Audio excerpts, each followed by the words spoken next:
not have to wait until Kenya Kwanza comes to government, and if it comes to government, which I think it will not, they will have to still amend the act, because the president cannot say now from today this money is going to be there.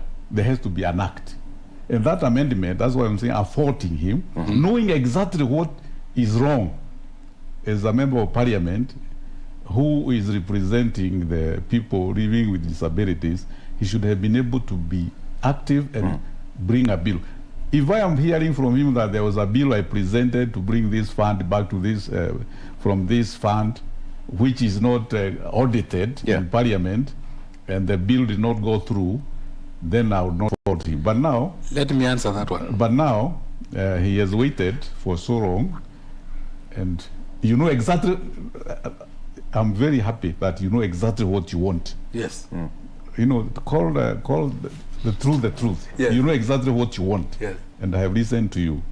And you are already in parliament for 5 years. Yes. So you have enriched yourself with so many issues. But you see, the audit, since you find that even the audit, the PIC, the PAC in parliament, they are restricted in certain areas which can be unlocked by amending certain acts.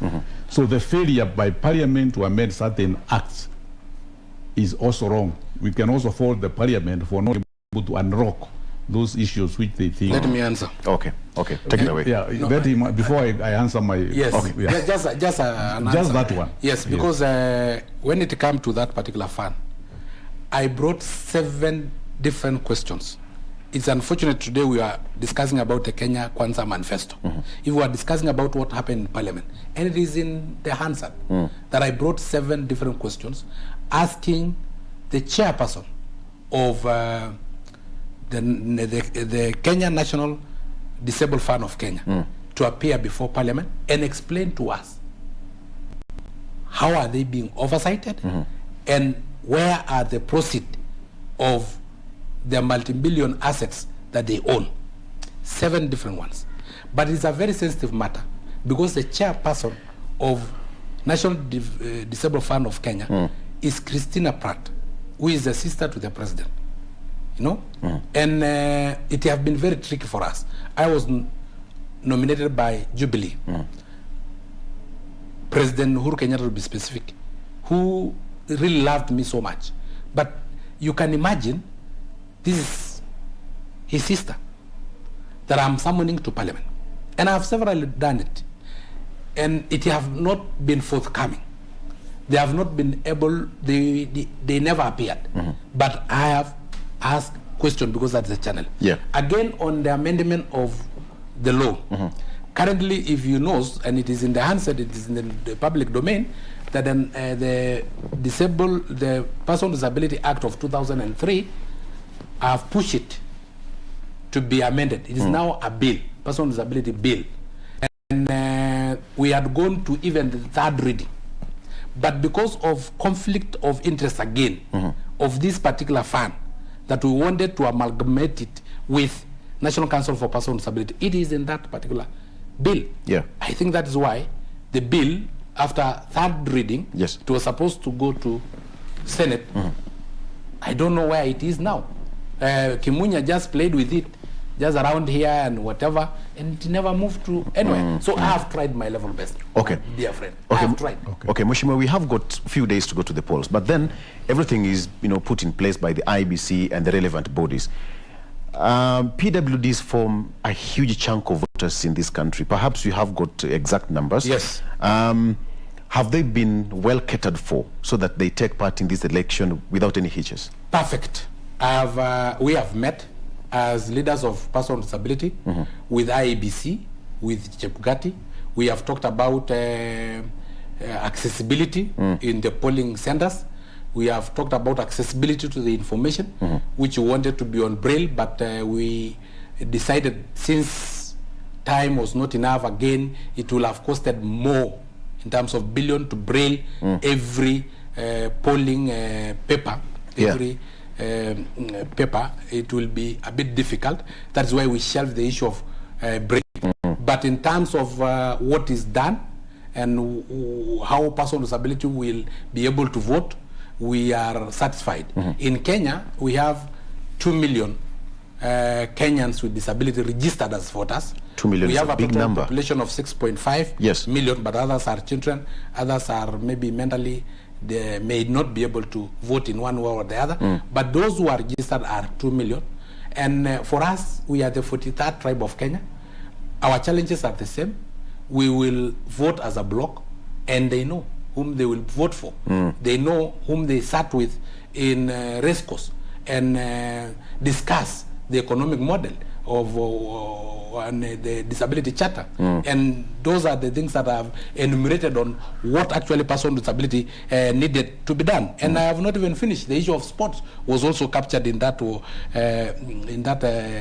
disability charter of Kenya Kwanza. The issue of provision of a factor concentrate to those with hemophilia. You know, those people with hemophilia eventually become person with disability. And currently a factor concentrate that require as a life saving so that they don't bleed to death need is actually 50,000, some are 80,000. So meaning if you have a small bruise as a person with hemophilia, you need 80,000 to save your life. Some will need even 6 vials. That means they will need close to 400,000 Kenya shillings to save their life. So we have said that that one which should also be covered by NHIF. 2 million. Today I will be meeting with the world president of World Hemophilia Association so that we can discuss, because they give us 2 billion yearly to cater for those with hemophilia. So there is a lot that we discussed. You've talked very well about PWDs, and you know, when it comes to an election, it's a sensitive matter that it's in the democratic space. That PWD should also have that space. But Mheshimiwa, getting your final word, because I'm told we are running out of time now, briefly, in the Azimio la Umoja, Chebukati, there was that nomination list which was given to the IBC for nominations, and they turned it back. Apparently, people with disability, gender balance was a factor. As Azimio, are you considering having in your government, so to speak, PWDs, and at what percent? Well, they will be there, but I cannot talk about the percentage right now, but they will be there. And when he says 2 million voters of PWDs will vote for one side, it is not true, because we are also interacting with them. Like, for example, the chairman of PWDs, he is with us. He is with us, and he interacts with Azimio. So whatever problems they have, he talked to Azimio and the way forward. So it's not true to say that they vote as a bloc to one side. They will be on both sides. I'm saying 95%. No. just like Kenyans, the Kenyans will not be on one side. So we are also interacting. Azimio is also interacting with them. And they have told us exactly their problems, which are being addressed, and they will be addressed. The issue of preparedness, you know, what he's saying about preparedness for his group is also what other people are asking about, even the other Kenyans, other citizens, whether Chebukati is prepared to carry out free and fair elections. That is still an issue that is going. Even the media also, when they call Chebukati, they are being asked those questions once again and again. But still, even the media are not satisfied. There are some things that are not right. And for me, I would not like to see something that happened in 2007, where the chairman put this country into. Kindly have that as your closing remark. Yes. Where we had Nani Kevuito plunge this country into chaos by not being very prepared and making very bad comments at the end. So if Chebukati and his group are not properly prepared, we can have a problem at the end. So they need to up their game, tell Kenyans exactly what is happening. Because, for example, the case of Venezuelans who came here it is still a dark issue. Nobody knows exactly what happened and how they came in without IBC knowing that they were coming that time and being cleared by them. And then one thing that I noted from the deputy president, yes, and I'm very happy. Yeah, absolutely. When he was asked about acceptance of the results, he says something which contradicts himself. He said he's ready to accept, and he has been telling Raila accept when you lose. Then he said, so is there no other way? He said, yes, if I find constitutionally, if I find the results are not the way, or there are some faults, he goes to court. I can go to court. So when you go to court, it means you have not accepted the results. Okay, we are running out of time. Yeah, so it means that even himself, right, there can come a time when he cannot be able to accept results. Okay. So not being able to accept results is a constitutional matter, and that's why the Supreme Court is there. Thank you. Yes. Thank you, Mheshimiwa. Mheshimiwa Sakong, 20 seconds, kindly. First of all, I want to say that we have confidence with the IBC as person with disability, 100%. We have interacted with them. They have shown us how we will access all polling stations and how we will be assisted. There are people who are ready to assist those who may need any assistance without any biasness. So we are confident with it. The other issue is that as Kenya Kwanza, we will accept the outcome of the results. We have a track record of accepting. The other side of Azimio have a track record of never accepting the outcome of the results, the outcome of election results, dating back 1997, 2007, 2013, 2017. So they have a track record. So that's why we are insisting that they should accept this time round.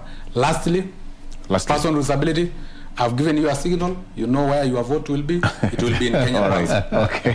That is a perfect way to stop that discussion. Thank you so much, gentlemen, for making it in studio, and even you as a viewer for your valid company. We had David Sankoi, Honorable David Sankoi, who is a nominated member of parliament, and Honorable Engineer Joshua Toro, who is a former assistant minister, roads and public works and housing. That's way back when in the Grand Coalition government. No, Kibaki. Kibaki's government. The first Kibaki government. Thank you for the correction. All right. So that's where we wrap it up. Thank you so much for being a part of the show. We are taking a break, but GMK still continues after this. Good morning.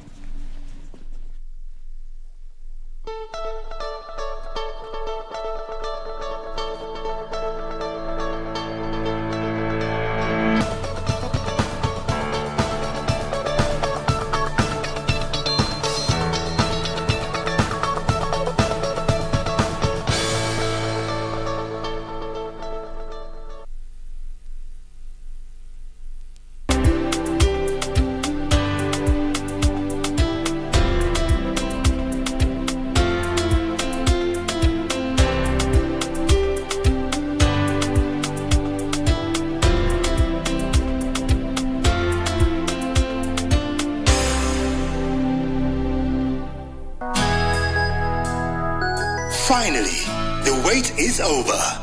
The Sundowner Sunset date is back. Saturday, 30th July 2022. The Grand Collabo, the gorgeous Catherine Donye and the wicked weekend man John Obongo Jr. together on one stage for the first time. Meanwhile, some country. Plus, Sir Elvis performing your favorite country hits live.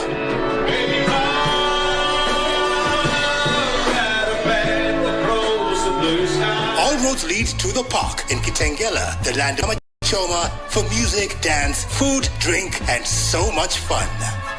The Sundowner Sunset date, the Grand Collabo. Mark the date, Saturday, 30th July 2022. Tickets cost 500 shillings at the gate.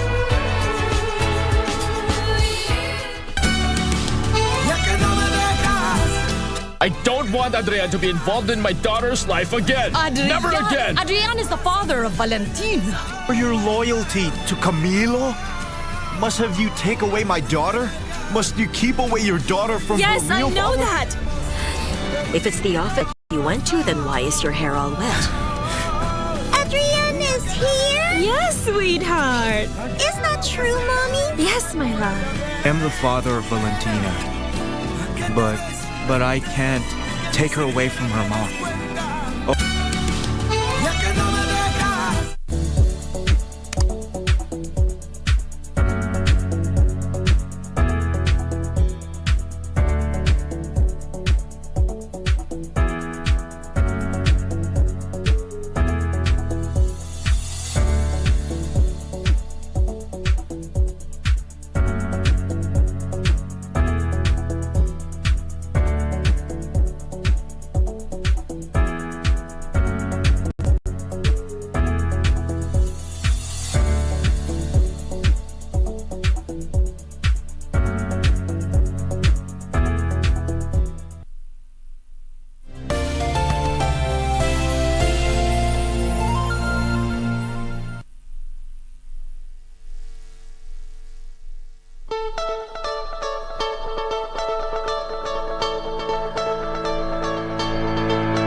Born in March 1961, Cyrus Jirongo attended Mangu High School between 1978 and 1981, and 10 years later became the chairman of Kenyan football club AFC Leopards.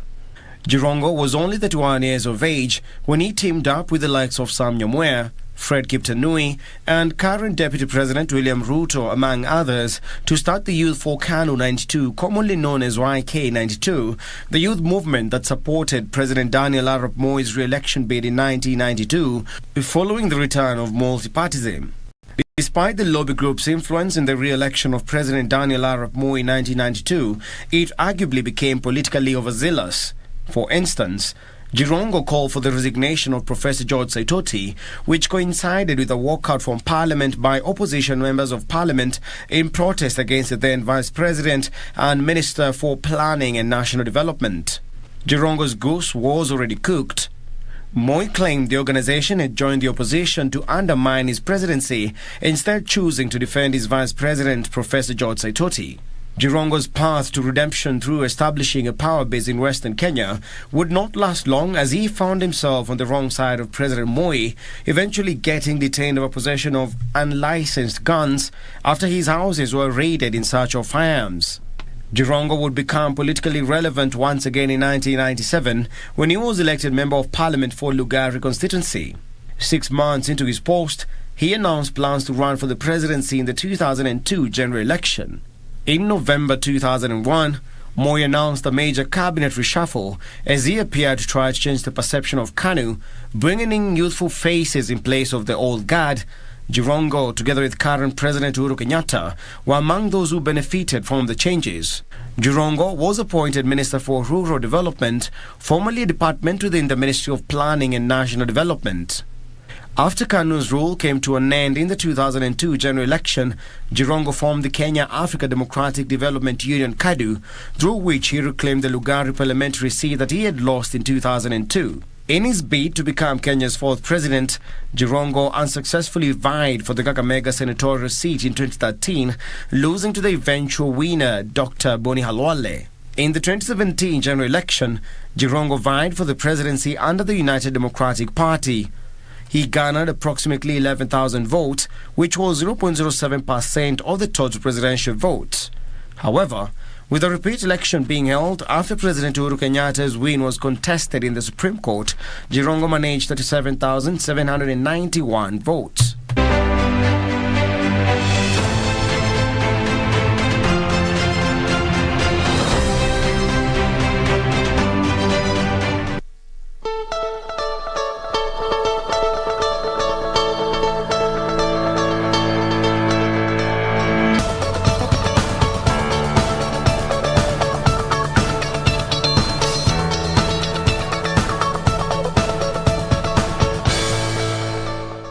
Being ranked being rated as the city to watch, and also being ranked at 145th most expensive city to live in.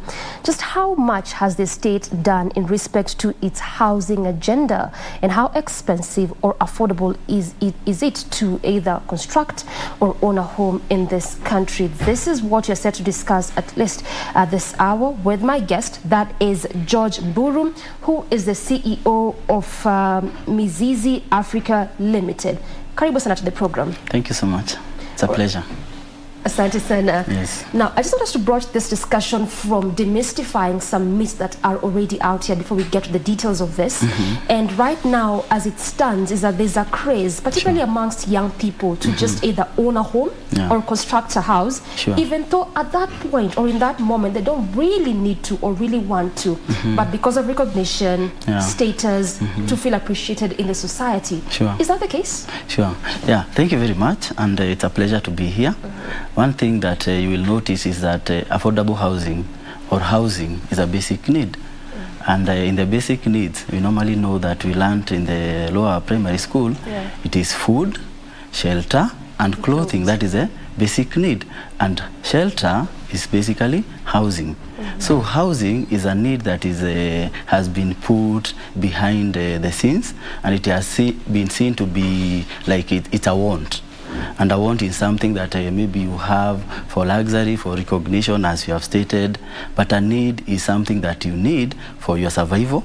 And it is something that we need as a country to stabilize our economy. And when you look at housing, affordable housing, to be specific, was considered to be one of the big 4 agendas by the Jubilee administration. Yes. And this was done after looking at the vision that we have as a country, which is Vision 2030. When you look at the blueprint of the Vision 2030, and you also look at the people who came up with the blueprint, you will be able to see where as a country we should be able to go, and housing is one of it, and it also touches on all the other spheres. If you look at for example, the big 4 agendas, we have housing, we have agriculture, we have manufacturing, which comes with the employment, and we also have healthcare. And all these things are interlinked. Because, for example, you look at an example of a home that this is a normal standard home that has a wife, a husband, and children, let's say 2-3 children, and they have a home. Those people, for sure, you consider them to be people who are stable. Why? Because already their basic needs have been met. And such a person, let's say, for example, is the husband. That husband is able to have peace of mind because there is no rent that they are paying. They're able to go out of their way and create now the other needs. They're able to buy a good car. They're able to educate the children. They're able to take health matters of their children to the hospitals and such things. And so you find that the housing need is a basic need, and it is something that we need to address more. And there is a statistic that was done that 2 million houses were needed by the time the agendas were being drawn. 2 million houses were needed, and each and every year, because of the increase in population, 200,000 units are needed. So you see, with the deficit of 2 million, if that you increase 200,000 each and every year, you combine all that, you see the deficit of houses. And we are just talking about a basic house, a house whereby you have water, you have electricity, you have a latrine inside there, just a basic house that has security.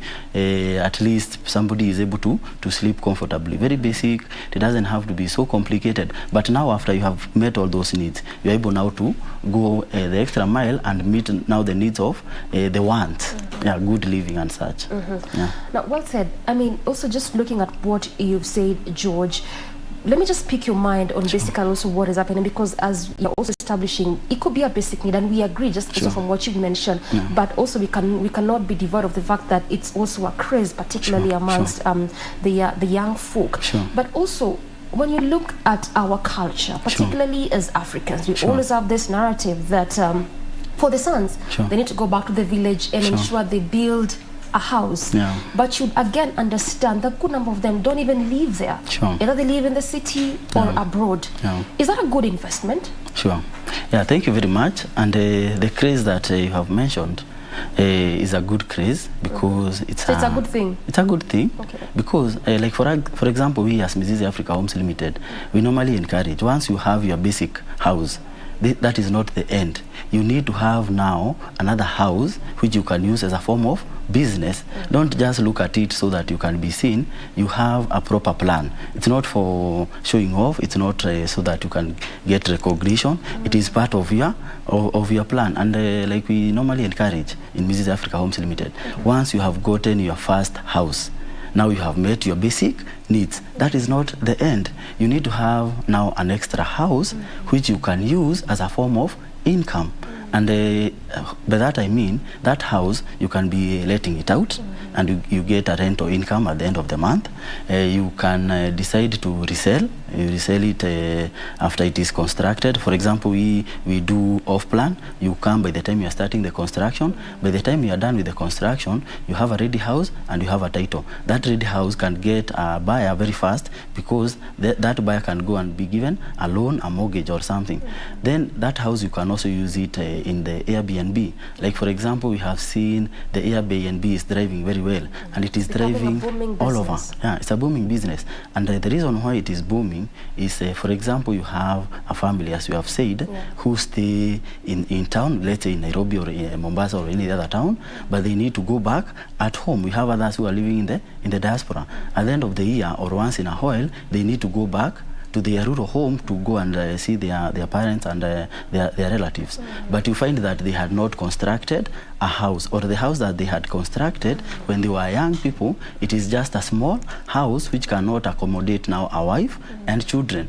So what do? And again, they can't go to sleep to the parents' house. They need to look for a house that is nearby, and not buy everything. They do not have to burn every coin that they have saved to come and visit their parents and buy furniture and all those things. They need a house that is furnished. They need a house that is ready, a house that is good.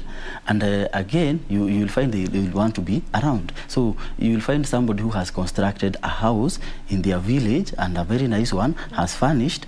They can either have it as a rental income, but again they can put it in the Airbnb, and Airbnb are doing so well. And nowadays, because as you have correctly put, people are in town, people are out of the country, the people are working, but they do not have somewhere they can go back. So the encouragement here is, first of all, you can either start by getting the one for giving you an extra income, then you look at your own, but at the end of the day, you need to have at least two. Have your own, then have another one that can be generating income, and that is passive income, because passive income, you do not have to be there. And if the trend continues and you do that over and over and over again, those are the kind of people now, by the time they are retiring, these are the people that we are looking up to, and they are very stable. They can be able to entertain their grandchildren because they have the resources. And like others who maybe who did not save or use that route, and even now their children are running away. They do not want to go and visit. The grandchildren do not want to go and visit. And that is when you find somebody is aging, they are complaining, they have been left by their loved ones, which is not a good thing still, because you also need to look at the vulnerable. Yeah, so if we make the right decisions from the onset, as young as you are, that is the way to go, and your future will definitely be bright. Yeah. And you've just read my mind, because I was about to ask you then, which is the best place to start from? Is it that constructing your own house where you can live with your family, or for business purposes? And just as you mentioned, that it's good enough for proper investment. Start with what can bring you income, because at the end of the day, it's the process that you might use now to actually construct the home for living. So for those that do it vice versa, is it something that needs to be corrected as we move on? Sure, thank you very much. You will notice that the first doesn't always have to be so good. For example, a young man, for example, who has come from primary school, like in some societies, they're expected to go through initiation, right? And they do not have to, they can't stay actually in their parents' house. They have to have a small cubicle with only 2 rooms. At that particular time, it is sufficient, because you do not have a family. So what I can encourage, when you are doing your own house, the house that you are living, it doesn't have to be so magnificent, what that word? It doesn't have to be all that. It just needs to cater for your needs. Something simple. Yeah, something simple. You do not have to impress people to talk about you. You build a very big house. Have it simple, as long as it is catering for your need. Then you can, if you have an extra income, invest in something that can be generating you income, and that money that will be generating from that passive income is what now will enable you build a proper house.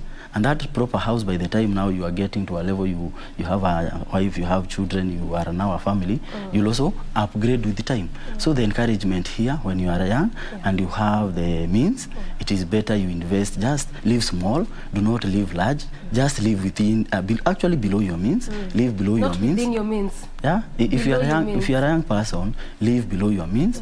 Now, once you are old and you have established yourself, you can live anyhow you want. Now you can live above. You can live above your limit. Yeah, actually, people who have the means, they have passive incomes, they have money. They're the people who now we try to emulate. And by so doing, we find that we are living above our means, and we are living to please other people, not for ourselves, which is very wrong. But if you live below your means, especially when you are a young person, if you can afford a 15,000 house, don't live in a 10,000 house. You can afford 10,000 house, live in a 5,005. Then these extra shillings, put them for saving, to have to invest them in something that you can be getting a passive income. Then by the time now you become, you have more responsibilities, you have children, you have bills to settle. Again, you have now more sources of income, and you are more stable. Okay, well said. Now, even as we momentarily continue the conversation, we talk about cost as we move forward. But just let me backtrack a bit and move to the housing and where we are even as a country in respect to the affordable housing, knowing fully well that this was one of the ideas, as you've mentioned, for the outgoing government in 2017 as they rolled out the Big Four agenda. And this was about 500,000 units. But at least as it stands, even just as of last year, September, about 2,235 houses is what they had constructed and even occupied. When you look at the margins, there's really quite a huge deficit to be filled.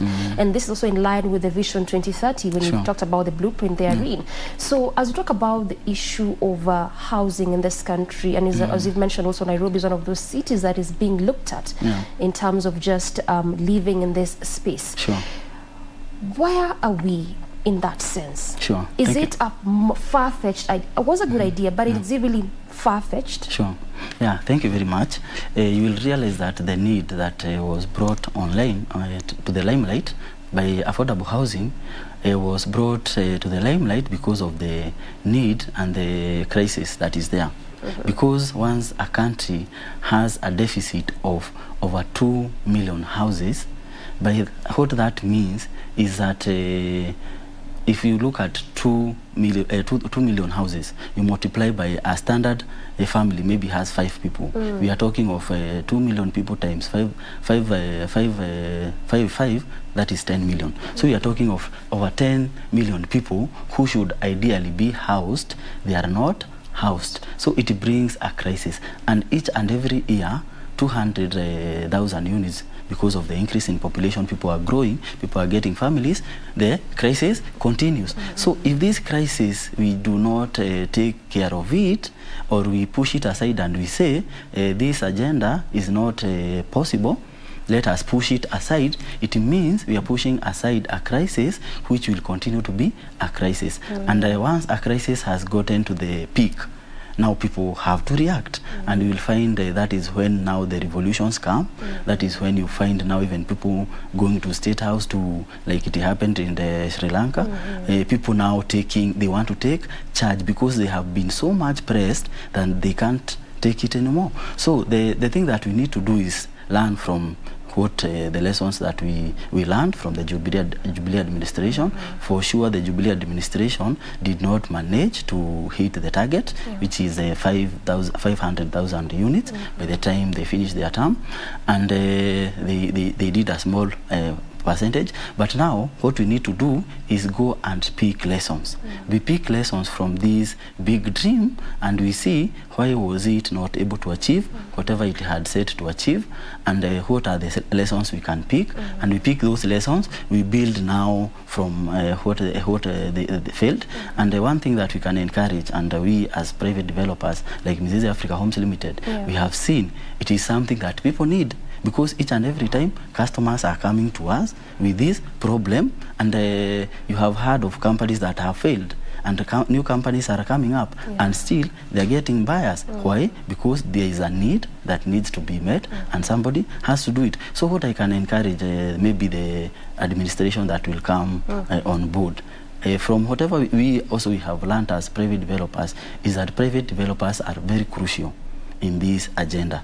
It is not an agenda that the government will say, we will do it. Because as a government, the work of our government is to give an enabling environment, is to give policies that can guide the private players in how they are going to work, in putting a level playing ground, ensuring that we do not have rogue developers, ensuring that, especially we need to look at the first-time homeowners, because the first house, that is where there's a big problem. First-time homeowners, somebody who needs their first, second house, third house, fourth house, that is no longer a need, that is a want.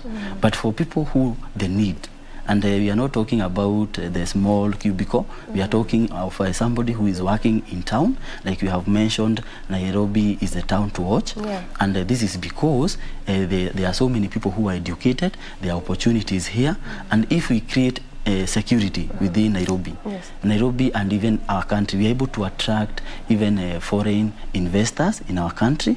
If we look at security, and how do we get security? We have people who are at least a bit stable. They can meet their basic need: food, shelter, and clothing. So if we look at helping the young people and having the people who want the first homes, their first homes, and there was a bill sometimes back in the parliament, and that is a very crucial bill that needs to come back to the house ASAP, and there also needs to be private public participation in that bill, so that we can look at it, all of us, including the private developers who have been left out.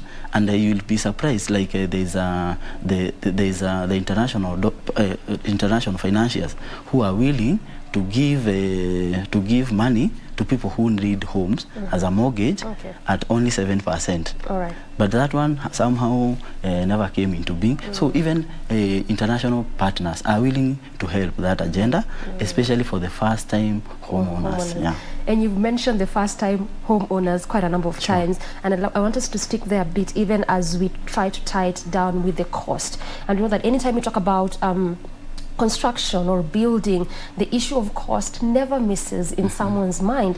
And no, it's not a cheap thing to do. It's not an easy thing to do as well. And also, you cannot forget the kind of levies attached to construction. I mean, it was just in 2016 where the government had removed the NEMA fees, so to speak, but now last year that was reintroduced amongst a host of different other fees and levies that one needs to pay just before they can begin, or even as they continue constructing. I want you to talk to us about the cost in respect to these fees and levies, and why in the first place they are important. Sure. Yeah, thank you very much. And for sure, I have mentioned the first-time homeowners, because that is where there is the need. For a person who wants a second house, that is a want. As much as it may be earning you an extra income, it is a want, but the basic is your first. Maybe you can have your basic, your first house, we set a standard that, and this one should also include when we are doing the taxes.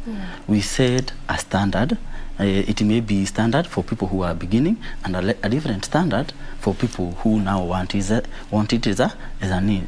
And for the first-time homeowners, we can try and get rid of all the taxes. The taxes, yes, they are important because the government, again, needs revenue to run its activity. It's good. But if we can safeguard the first-time homeowners, and even basically, generally, if you can safeguard the person on the lowest cadre, the consumer, if you can be able to protect the consumer, and the consumer who needs that product or service as a need.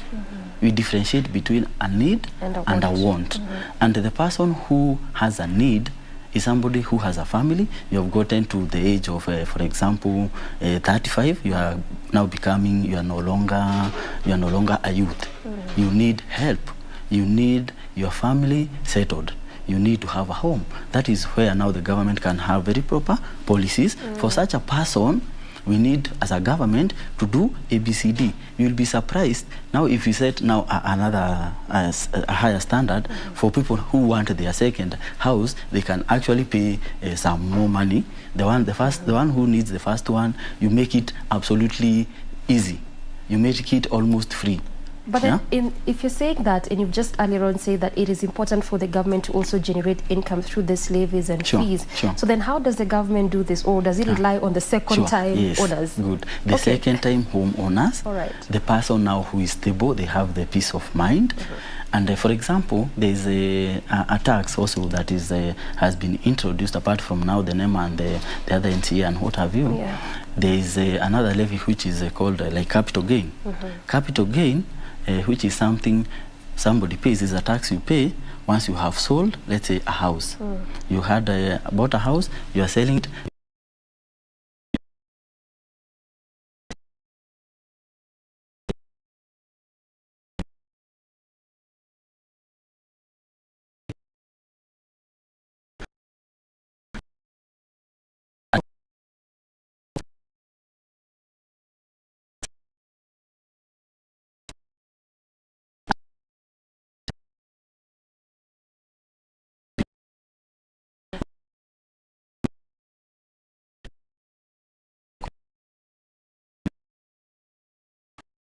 we give the private developers the headlights to be the front leaders. Then we give them the means. For example, you can be able to tell this is somebody who has another house. So this is somebody who is doing this as a one, because the government has all that. So that when you are handling a second-time buyer and somebody who is reselling, so that they can make money, we're able to know, and we make and that differentiate the two, then we encourage. And you will be surprised, because like for example, Rasmizizi Africa Homes Limited, we have people, they have bought home but they want to resell.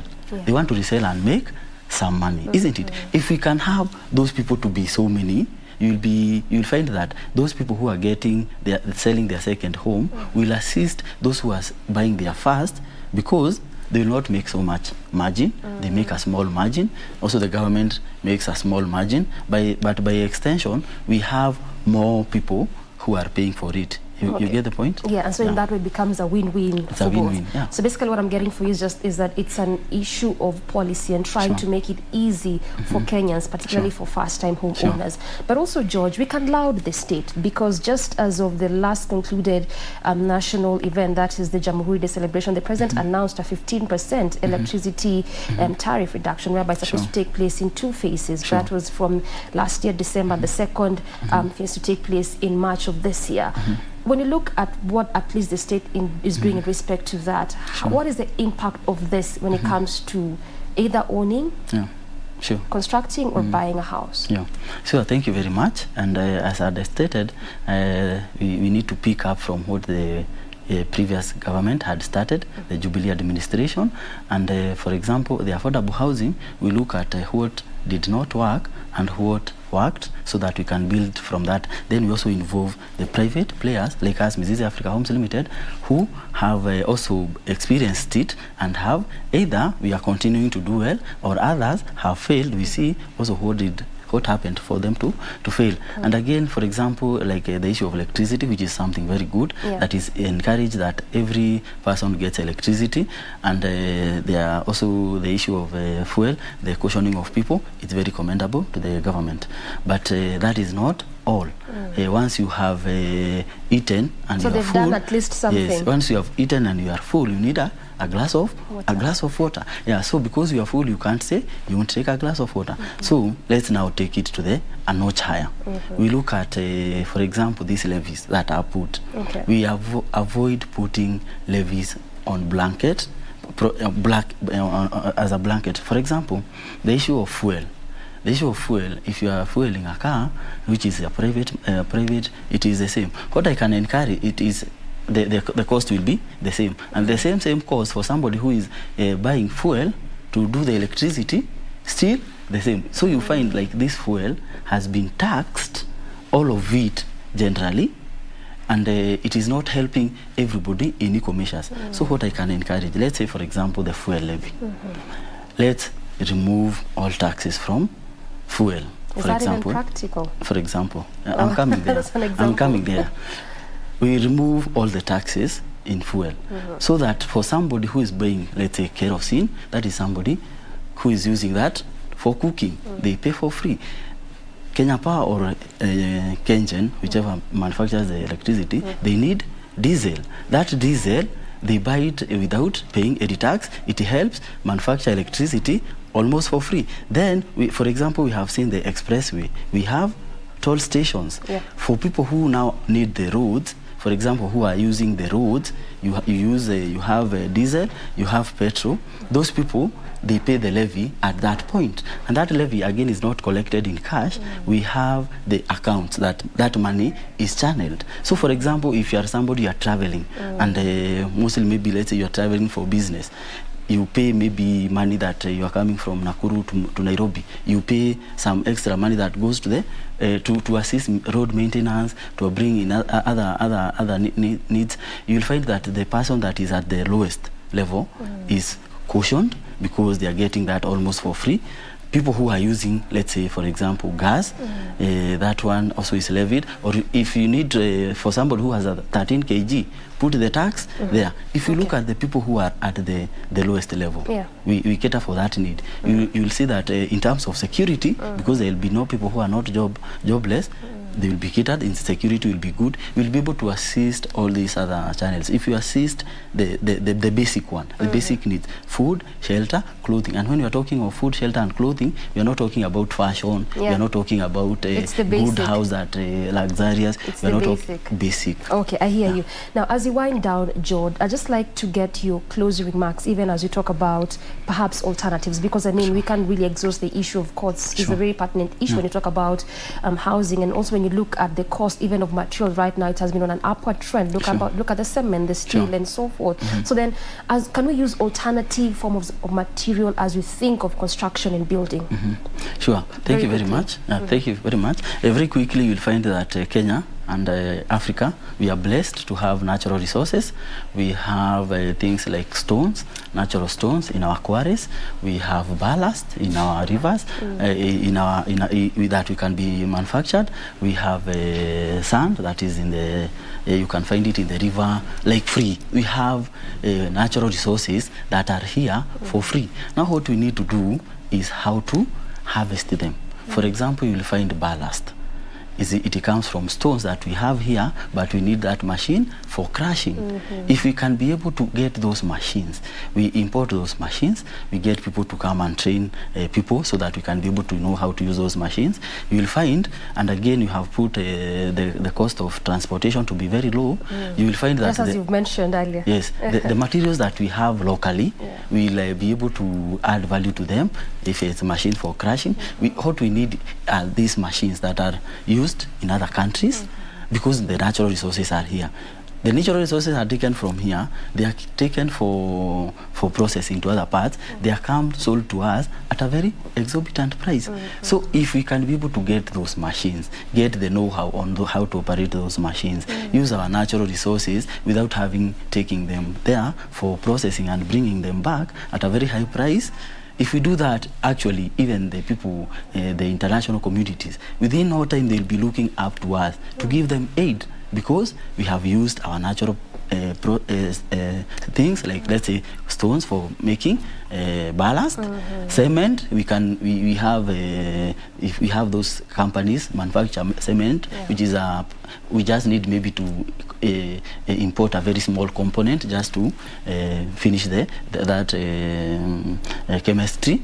Yeah, but we have most of the things. It's only that our resources are not well utilized, and you find people who should be actually be getting aid from us are giving us aid. Why? They are coming, taking the natural resource, go process, come sell it back exorbitantly. So at the end of the day, we are the losers. We are the losers at the end of the day. And also, I mean, when you look at the technologies available there, out there, George, also in terms of just trying to see how we can reduce the cost of construction, because at the end of the day, we have to meet this affordable housing agenda. We have to meet the Vision 2030, so to speak, when it comes to housing.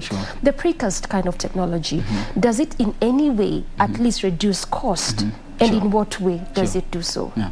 Thank you very much. And I have interacted with the precasts, and they are good, and they are quality. And this is because... First, what form of technology is this? Just for viewers to understand what exactly you're talking about. Okay. Yeah. What you're talking about, for example, we have a machine. What we need to do is to import those machines. It's not to import the precasts.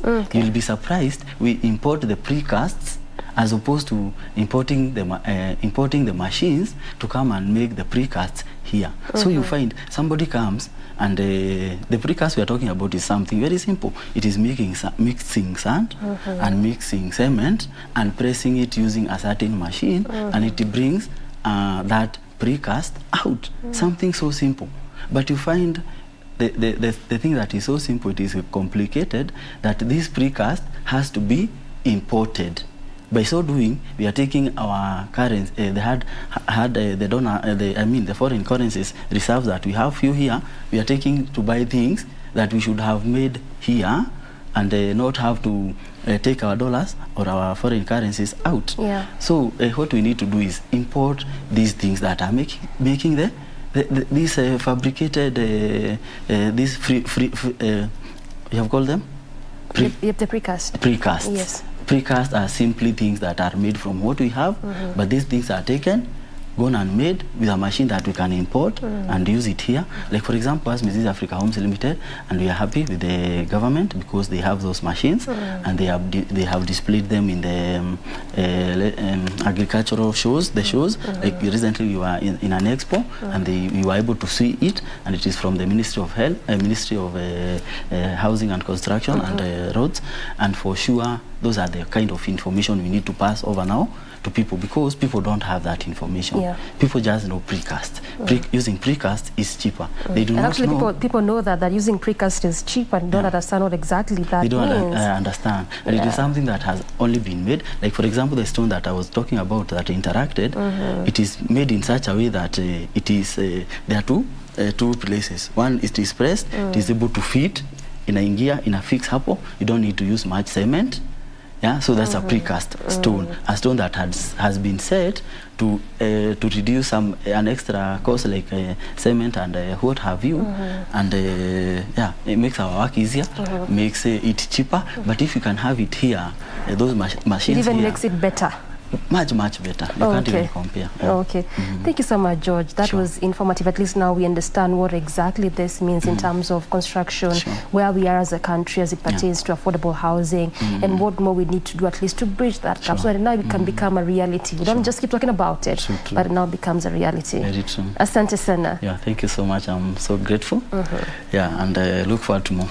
Okay. Asante. Right, that has been George Mburu, CEO Mizizi Africa Limited, of course, talking to us about the high cost of building and the housing agenda and where we are as a country as it pertains to affordable housing and the housing agenda. I'm Doreen Arange Okello on behalf of the entire team. Asante sana.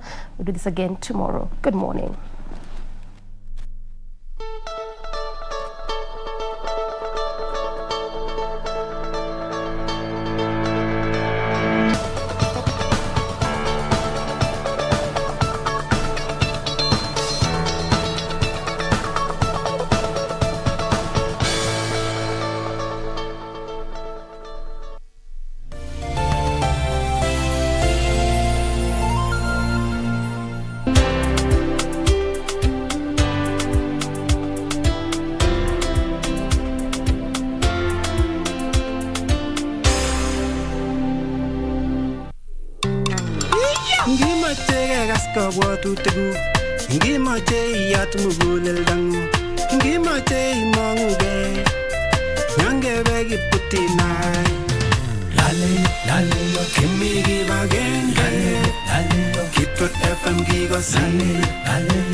Kitwek FM Kegosin.